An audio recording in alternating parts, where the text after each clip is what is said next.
Rahmat Allah Subhanahu Wa Taala, Nabi Yusuf Alaihissalam adalah nabi yang kita tahu mendapatkan berbagai macam dalam hidupnya berbagai macam masalah dan musibah dari kecil sampai beliau menjadi pemimpin besar di negeri Mesir.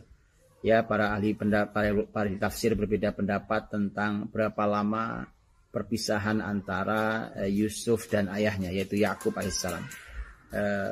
Ada yang mengatakan hitungan terdekatnya hanya belasan tahun, ya itu 18 tahun. Dia mengatakan itu paling rendah yang saya tahu. Kemudian ada yang mengatakan paling tingginya sampai 80 tahun, arti sampai puluhan tahun kira-kira, tapi tertinggi 80 tahun. Artinya yang manapun pendapatnya bahwa sepanjang itu kurang lebih penderitaan yang dialami Yusuf alaihissalam. Jadi kalau hari ini kita sudah mengeluh seakan-akan kiamat, ya hanya dengan masalah yang baru beberapa saat dalam hidup kita, maka sungguh kita harus belajar tauhid kembali. Tauhid bukan ilmu yang dihafal di atas buku, tapi dia adalah ilmu yang menguatkan keyakinan hati dan terbukti dalam kebijakan hidup kita. Kalau kita melihat di dalam kisah dalam surat Yusuf alaihissalam, maka kita akan bisa melihat bahwa kisah akhir semuanya, ya nanti menjelang akhirnya adalah ketika saudara-saudara Yusuf tahu bahwa sang pemimpin yang ada di hadapannya ini ternyata adalah saudara mereka Yusuf yang dulu mereka sia-siakan. Ya, kalimat dialognya menarik, Bapak Ibu, dan yang saya mau sampaikan kalimat dialognya menarik sekali, di mana mereka mengatakan qalu a innaka la anta Yusuf. Mereka berkata, apa kamu ini jangan-jangan Yusuf ya? Ya, dan Yusuf yang merahasiakan identitasnya itu kemudian membuka identitasnya, mengatakan qala ana Yusuf wa hadza akhi.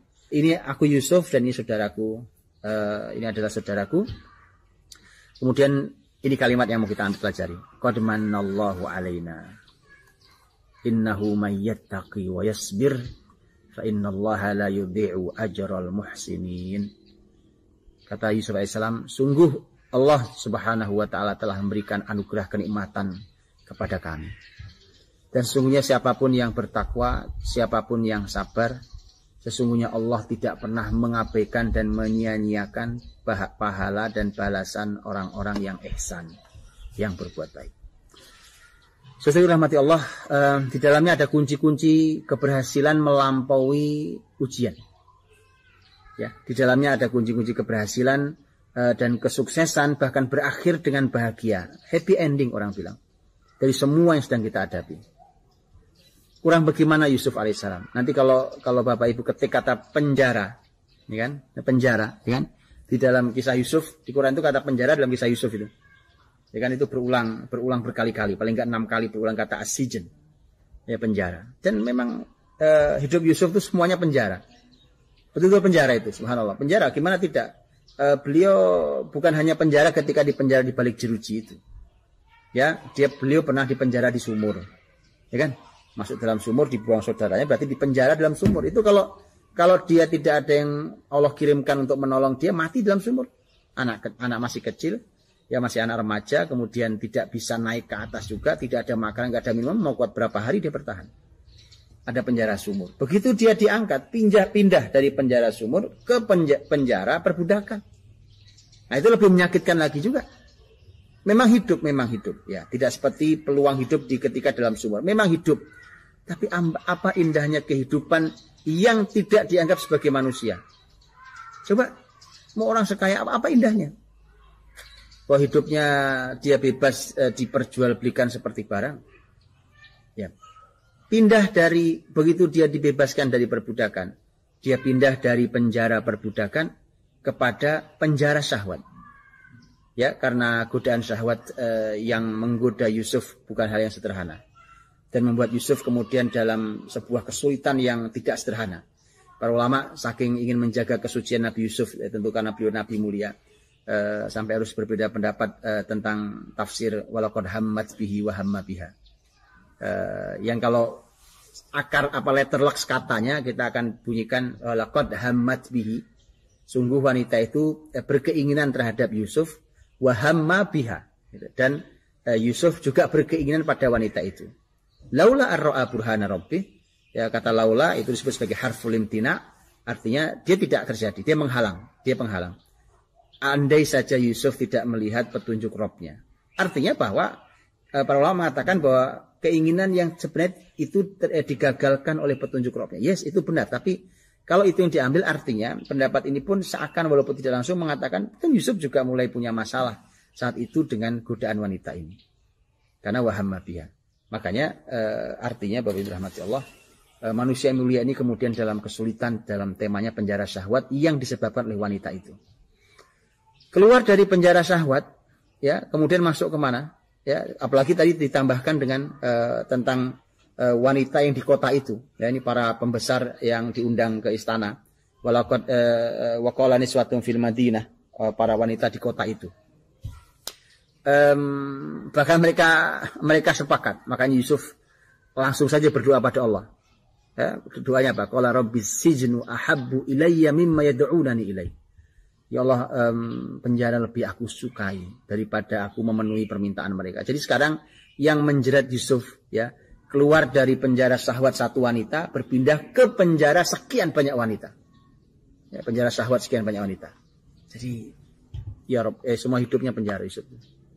Kemudian berpindah dari penjara syahwat sekian banyak wanita itu, kemudian berpindah pada penjara jeruji. Dalam ruang-ruang terbatas, tembok-tembok terbatas, Yusuf dipenjara di rumah-rumah terbatas itu, dalam penjara betulan, ya kan? Dan tadi Bapak Ibu rahmati Allah, apakah semua kesulitan itu ada akhirnya? Iya, semua ada akhirnya, ya kan? Semua ada akhirnya. Imam Syafi'i rahimahullah taala memberikan nasihat mahal pada kita yang hari-hari begini banyak diulangi, masya Allah. Ini karena memang datang dari seorang alim Rabbani, maka kalimatnya hidup abadi, gitu ya. Kalau kita juga sama, kalau kita ini kalau menjadi hamba Allah yang Rabbani, maka kalimat kita, karya kita akan Allah abadikan. Imam Syafi'i hidup abad berapa? Meninggal tahun 204 Hijriah. Ya, kita sudah tahun 1441 Hijriah. Seabadi itu doa. Kalimatnya aja abadi. Ini belum ilmu besarnya. Beliau mengatakan da'il ayyama taf'alu ma tasha'u wa tib nafsan idza hakamal qada'u wa la tazza' li hadisatil layali fama li hawaditsid dunya baqa'u wa kun rajulan 'alal ahwali jalda wa shimatuka samahatu wal wafa'u. Ya, kata beliau, biarkanlah hari-hari bertingkah semaunya. Biarlah hari-hari, mau hari ini senang, besok susah, nanti ada wabah, ada penyakit, ada kesulitan, ada musibah, ada bahagia lagi, ada melimpah kesehatan dan harta. Biarlah hari-hari berbuat semaunya. Biarkan, kata Imam Syafi'i. Ya, terserah hari-hari itu mau bertingkah seperti apa, tapi nyamankan dirimu saat takdir itu hadir. Nyamankan dirimu. Begitu takdir Allah sekarang apa, yuk diusahakan untuk nyamankan hati. Wala tazza' li hadisatil layali. Kamu jangan gelisah, jangan gundah oleh peristiwa malam. Ya, gelapnya malam, gulitanya kesulitan ini, ya, jangan kita gelisah. Fama li hawadisid dunya baqa'u, karena tidak ada peristiwa dunia ini yang abadi. Enggak ada. Wa kun rajulan 'alal ahwali jalda. Jadilah orang yang punya sifat kokoh terhadap semua kesulitan ini.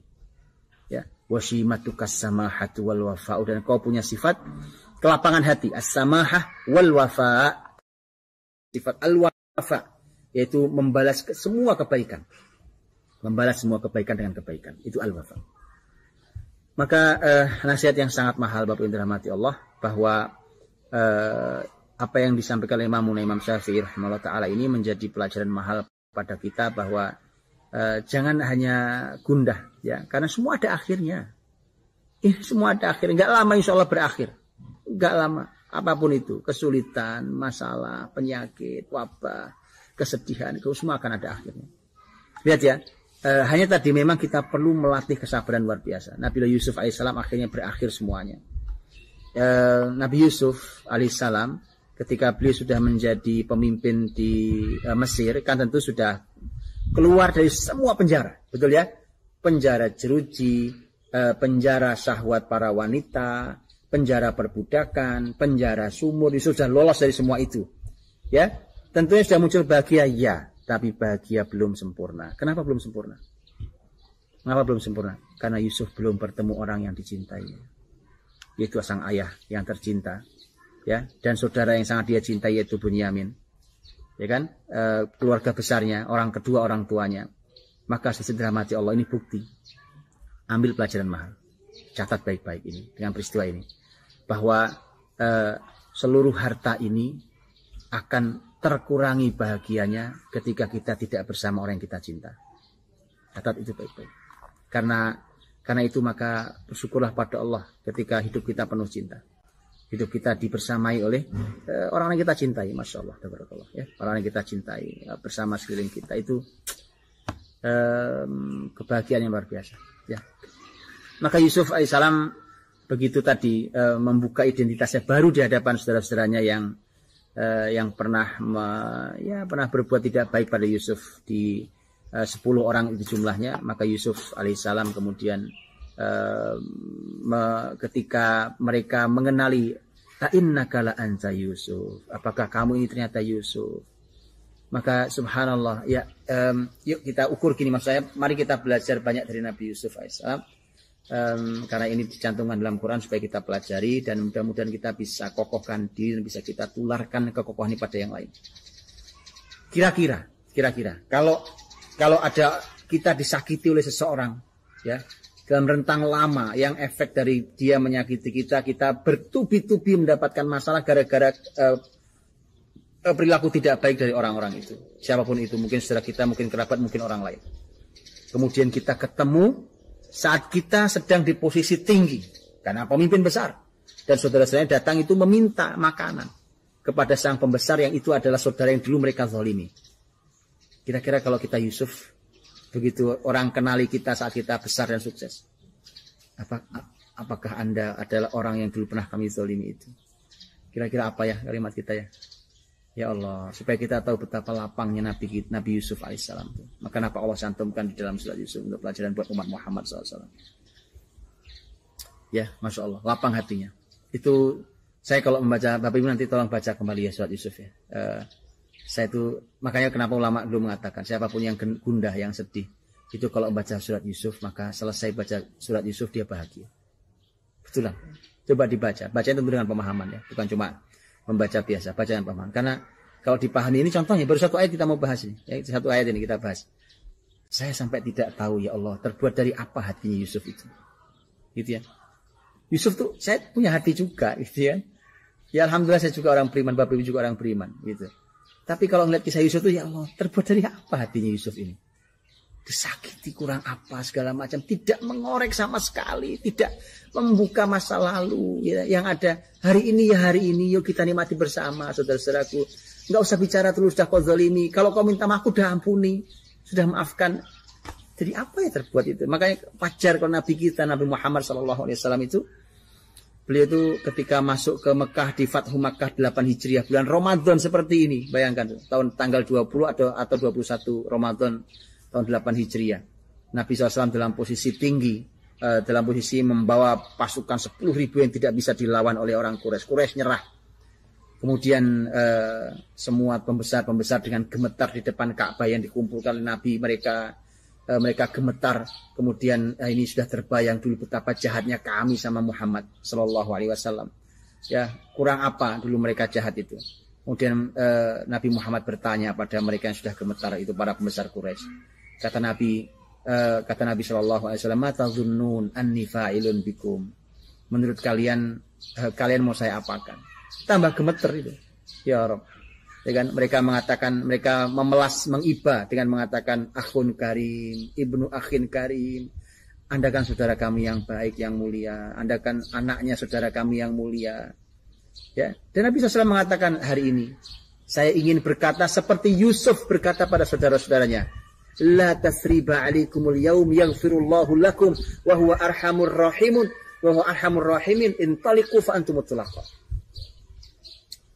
Nabi SAW katakan bahwa hari ini aku ingin berkata seperti Yusuf berkata pada saudara-saudaranya, sudah tidak ada masalah lagi di antara kita. Semoga Allah mengampuni kalian dan Dia yang sebaik-baik memberikan kasih sayang. Pergilah kalian semuanya, kalian aku bebaskan. Ya Rabb.